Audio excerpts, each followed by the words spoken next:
السلام علیکم ورحمۃ اللہ وبرکاتہ، کیسے ہیں آپ سب لوگ؟ آئیے ایک اور صبح کا آغاز قرآن سمجھنے سے کرتے ہیں، ون ورڈس ون ڈے۔ اچھا جی، سلسلہ شروع ہم نے اس لیے کیا ہے کہ قرآن کی روز کی ایک آیت سے ہم اپنے لیے کوئی اصول نکالیں۔ اب ہوتا کیا ہے کہ میں دیکھ رہی تھی، موسٹلی میری جو ویڈیوز ہیں نا وہ شروع کے چند منٹ دیکھی جاتی ہیں اور اینڈ پہ جو ہے نا وہ مطلب زیادہ تر نہیں دیکھی جاتی۔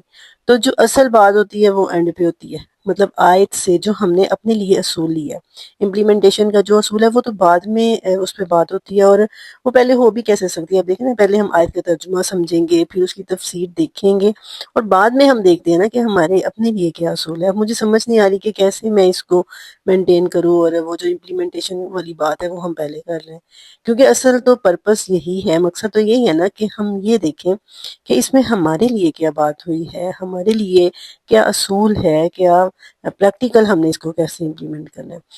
اصل مقصد تو یہ ہے یہ پروگرام کرنے کا، اور موسٹلی جو لوگ ہیں وہ بس شروع سے پروگرام سنتے ہیں اور اینڈ پہ جو ہے وہ چھوڑ دیتے ہیں سننا۔ جبکہ یا تو پھر آپ لوگ کوشش کریں کہ اینڈ تک دیکھیں تاکہ اصل بات جو ہے وہ سمجھ آئے۔ حالانکہ میں نے کبھی بھی کسی کو بھی نہیں کہا کہ پروگرام ضرور پورا واچ کرے۔ ظاہر ہے یہ اللہ کی کتاب ہے اور اللہ تعالیٰ ہی لوگوں کو اس کے ساتھ جوڑتا ہے، میرے یا آپ کے کہنے سے کچھ نہیں ہوتا۔ لیکن بات تو یہ ہے کہ اب پھر مقصد پیچھے رہ جاتا ہے۔ آج سورۃ آل عمران کی، الحمدللہ سورۃ آل عمران کی آیت نمبر 13 ہم نے سمجھنی ہے۔ بڑی زبردست آیت ہے، آئیے دیکھتے ہیں اللہ رب العزت اس میں کیا فرما رہے ہیں۔ نحمدہ ونصلی علی رسولہ الکریم، اما بعد، اعوذ باللہ من الشیطان الرجیم، بسم اللہ الرحمن الرحیم۔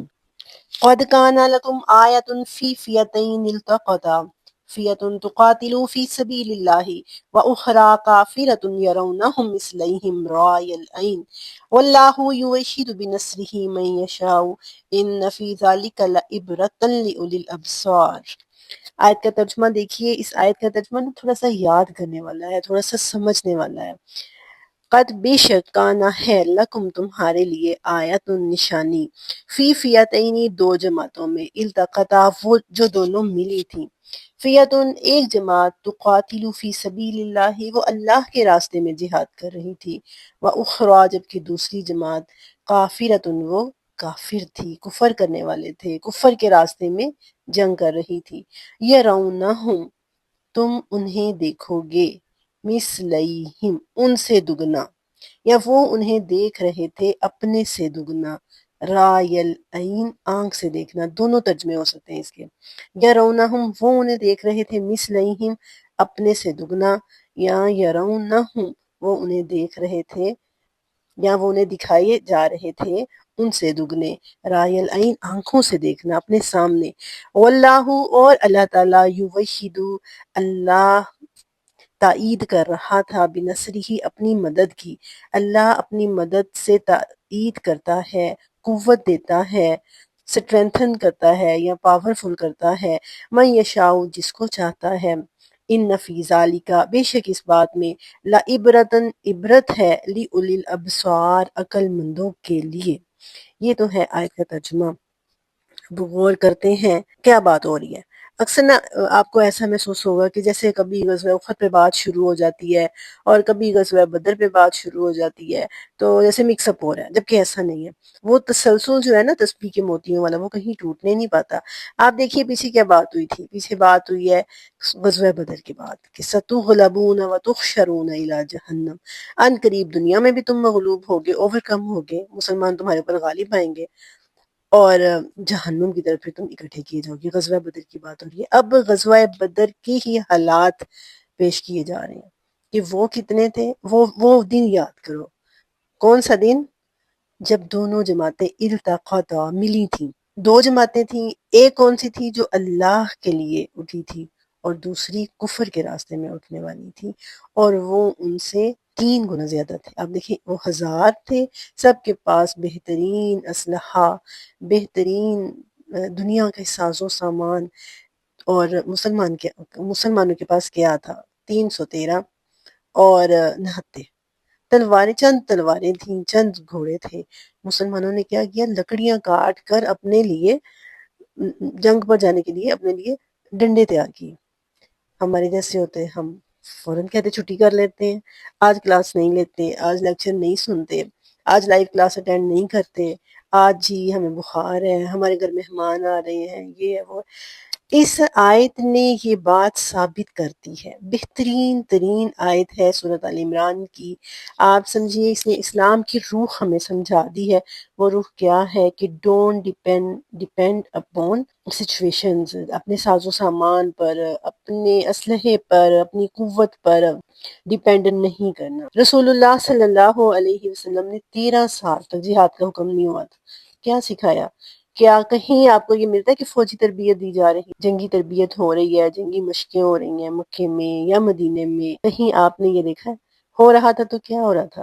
یعلمہم الکتاب، کتاب اور حکمت کی تعلیم دی، اور اس کی ویزکیہم، اور ان کا تزکیہ نفس کیا۔ اور اسی کتاب اور حکمت کی تعلیم اور تزکیہ نفس نے نہ صرف غزوہ بدر میں بلکہ آنے والے دنوں میں بھی مسلمانوں کو دنیا کی سپر پاور بنا دیا۔ بہترین جنگ کرنے والے، بہترین جنگجو ثابت ہوئے، بہترین اخلاقی لحاظ سے وہ حکمران ثابت ہوئے، اور ہر میدان میں انہوں نے فتح و کامیابی کے جھنڈے گاڑ دی۔ اکیڈمی کیا سکھایا جا رہا تھا؟ صرف کتاب اور حکمت۔ اور یہ بات رہتی دنیا تک ثابت ہو گئی کہ کم من فیۃ قلیلۃ غلبت فیۃ کثیرۃ، کتنی چھوٹی جماعتیں بڑی جماعتوں پر غالب آ جائیں گی۔ 10,000 کا لشکر لے کر خالد بن ولید نکل رہے ہیں اور 2 لاکھ کی فوج کا مقابلہ ہے۔ کتنے کی برتری ہے آپ دیکھیں، 10 لاکھ اور کہاں 10,000 اور کہاں 2 لاکھ، کتنے زیادہ ہوئے وہ؟ کیا مقابلہ ہے، کہاں 10,000 اور کہاں 2 لاکھ۔ لیکن بات سمجھ کیا آئی کہ جنگ کا میدان ہو، دعوت کا میدان ہو، دین کا کوئی بھی میدان ہو، جذبے جیت جاتے ہیں، تعداد ہار جاتی ہے، جذبے جیت جاتے ہیں، اسلحہ، مال و دولت، اسباب سب ہار جاتے ہیں، اور جذبے اور تعلیم و تربیت، اللہ کے راستے میں قربانی دینے کا جذبہ جیت جاتا ہے، اور باقی ہر چیز کو پیچھے چھوڑ جاتا ہے۔ ایسے ہی تو نہیں کہا جاتا ہے کہ جس نے دوڑ جیتنی ہے تو راستے کی کوئی رکاوٹ بھی اسے روک نہیں سکتی، لیکن جنہوں نے رکنا ہے، جنہوں نے بہانے بنانے ہیں، وہ رکاوٹوں کے پیچھے پیچھے رہتے ہیں۔ وہ شعر ہے نا، وہ قدم قدم بلائیں وہ سواد کوٹ جانا، وہ یہیں سے لوٹ جائیں جنہیں زندگی ہو پیاری۔ جنہیں زندگی پیاری ہوتی ہے وہ سستی کا شکار ہو جاتے ہیں، اور پھر ان کے پاس بڑے بہانے ہوتے ہیں ہر کام کے لیے۔ ہمارے پاس ٹائم نہیں ہے، ہمارے گھر مہمان آئے ہوئے ہیں، یہ ہو رہا ہے وہ ہو رہا ہے۔ لیکن جب جذبہ ہوتا ہے تو انسان کسی نہ کسی طرح ٹائم نکال لیتا ہے۔ مجھے بڑی اچھی اپنے ایک استاد محترم تھے، ہمارے پروفیسر تھے، ان کی بات مجھے اکثر یاد آتی ہے۔ وہ کہتے ہیں کہ میں نا، ایسے ہوا کہ میں اپنے بیٹے کے ساتھ عمرہ کرنے گیا، تو میں دن میں جب میں کعبے کے طواف لگاتا تھا، چکر لگانے، تو میں نے اتنے لگانے، اور بار بار میں نے عمرہ کرنا اور کعبے کے طواف لگانے، تو میرے بیٹے نے کہنا کہ ابا جی آپ تھکتے نہیں ہیں، میں جوان ہوں، میں تھک جاتا ہوں، آپ بوڑھے ہو چکے ہیں تو کیا آپ تھکتے نہیں ہیں؟ تو ان کی بات مجھے ہمیشہ یاد آتی ہے ہر موقع پہ۔ وہ کہتے ہیں، میں نے کہا بیٹا یہ جوانی یا بڑھاپے کی بات نہیں ہوتی، یہ بات جذبے کی ہوتی ہے۔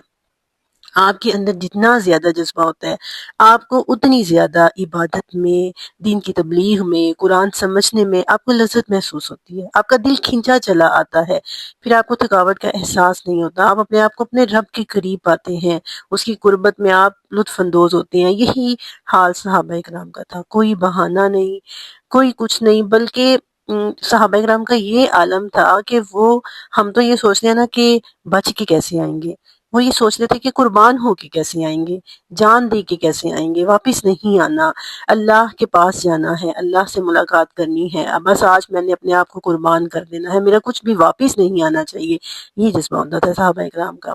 وہ 2 بھائی تھے نا جنہوں نے ابو جہل کو قتل کیا تھا، کھڑے ہو کے دیکھ رہے تھے، اپنے پاؤں جو ہے نا، پاؤں کے پنجوں پہ کھڑے ہو کے، کہ اللہ کے رسول اب ہماری ہائٹ بڑھ گئی ہے، اب ہم اتنے بڑے ہو گئے ہیں، 18 سال کے ہو گئے ہیں کہ اب ہمیں جہاد پہ اپنے ساتھ لے جا سکتے ہیں۔ پھر وہ صحابی جنہوں نے گھر میں وہ سرخ پٹکا پہن کے نکلتے تھے کہ میں نے اب واپس نہیں آنا، تو یہ اس جذبے کے ساتھ صحابہ کرام جہاد پہ جاتے تھے۔ یہ جذبہ جو ہے، یہ جذبے تھے۔ پھر اخلاقیات تھی۔ آپ دیکھیں، ایک طرف جو ہے وہ شراب و کباب کی محفلیں چل رہی ہیں، ناچ گانا ہو رہا ہے، اپنے پاورفل ہونے پہ، اپنی تعداد کی کثرت پر، اپنے اسلحے کی زیادتی پر فخر ہے، غرور اور تکبر ہے، اور دوسری طرف کیا ہے، اعلیٰ اخلاق ہے، رسول اللہ صلی اللہ علیہ وسلم کی معیت میں دنیا کے کا بہترین اسلحے کی کمی ہے، ساز و سامان کی کمی ہے، لیکن اللہ تعالیٰ کے ساتھ تعلق کی مضبوطی ہے، زبانوں پہ اللہ کا ذکر ہے، دل میں اللہ کی محبت ہے، اللہ کے راستے میں قربان ہو جانے کا جذبہ ہے۔ اس جذبے کے ساتھ جب بھی مسلمان نکلتے ہیں، دنیا کی کوئی طاقت ان کو ہرا نہیں سکتی۔ آپ اس دور کے واقعات پڑھیے، یہ تو نبی پاک صلی اللہ علیہ وسلم کے دور کے واقعات ہیں نا، جب مسلمان عرب کی سرحدوں سے نکل کر باہر آئے تھے اور ایران اور روم کے خلاف برسر پیکار تھے، تو اور بڑے بڑی ہاتھیوں کی فوجیں آئی تھیں، اور مسلمانوں نے نیچے اتر کر، گھوڑوں سے نیچے اتر کر اپنی تلواروں کے ساتھ ہاتھیوں کو ذبح کر دیا تھا۔ اور ایسے ایسے واقعات ہیں، کبھی پڑھ کے دیکھیں، جنگ قادسیہ کے واقعات پڑھ کے دیکھیں، اور جتنی بھی یہ جنگیں ہوئیں، جنگ جلولہ، اور یہ جب مسلمان ایران کو فتح کر رہے تھے خالد بن ولید کی قیادت میں، اور دوسری طرف مسنع بن حارثہ کی قیادت میں، عبیدہ بن جراح کی قیادت میں، تو میرا بڑا فیورٹ ترین ٹاپک ہے نسیم حجازی کے ناول پڑھتے ہوئے انسان خود کو اس دور میں محسوس کرتا ہے، اور بندہ حیران ہو جاتا ہے کہ یہ لوگ کہاں سے تربیت لے کر آئے تھے، کہاں سے یہ سب کچھ سیکھ کر آئے تھے، کون سی قوت تھی ان کے اندر جو ان کو ہار نہیں ماننے دیتی تھی، جو ان کو جھکنے نہیں دیتی تھی، اور کس طرح سے انہوں نے جو ہے وہ دنیا کی بڑی بڑی سپر پاورز کو، جن کے پاس ایک فوجی تاریخ تھی، اسلحے کی تاریخ تھی، تربیت کی تاریخ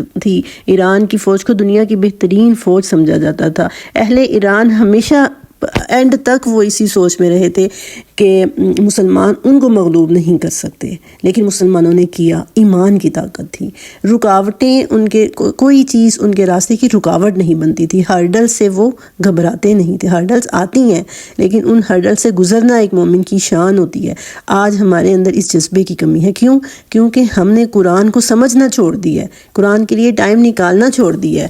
آپ دیکھیں، اب کبھی آپ ویوز دیکھیں، جو ڈیلی ولاگرز ہیں نا، آپ ان کے ویوز دیکھیں، ملینز میں، جی آج فیس ریویل ہو رہا ہے، بچے کا فیس ریویل ہو رہا ہے، آج یہ ہو رہا ہے، جی آج ان کے گھر گیسٹ آئے ہوئے ہیں، آج انہوں نے یہ پکایا۔ ان چیزوں کے لیے ہمارے پاس اتنا ٹائم ہے، ہم اتنے بے چین ہوتے ہیں، ہم انتظار کر رہے ہوتے ہیں کہ ولاگ کب آنا ہے۔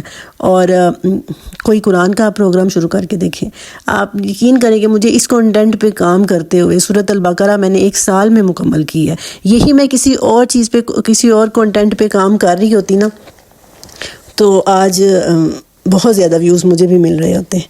کیوں؟ ہمارا مزاج ایسا بن چکا ہے، ہم سنجیدگی تو ہمارے اندر سے ختم ہی ہو چکی ہے، ہم سنجیدہ ہو کر دین کی طرف آنا ہی نہیں چاہتے۔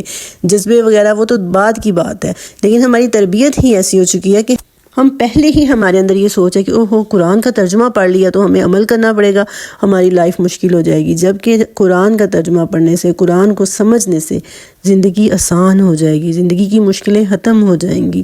تو ہمیں ضرورت ہے اس چیز کی جو نبی پاک صلی اللہ علیہ وسلم نے صحابہ کو سکھائی تھی کہ یعلمہم الکتاب والحکمۃ ویزکیہم، اور یہ چیز ہمیں قرآن کے قریب آنے سے ملنی ہے۔ تھوڑا سا اپنے آپ پر، اپنی وہ جو خواہشات کی ایک، جو ہم نے کہیں خواہشات کے پیچھے جو ہم پڑے ہوئے ہیں، تھوڑا سا اس کو کنٹرول کرتے ہوئے، اپنے نفس پر قابو پاتے ہوئے ٹائم نکالیں، ایک آدھا پروگرام روز کا سن لیں، اور کچھ نہیں کر سکتے تو دین کے قریب آنے کی کوشش کریں۔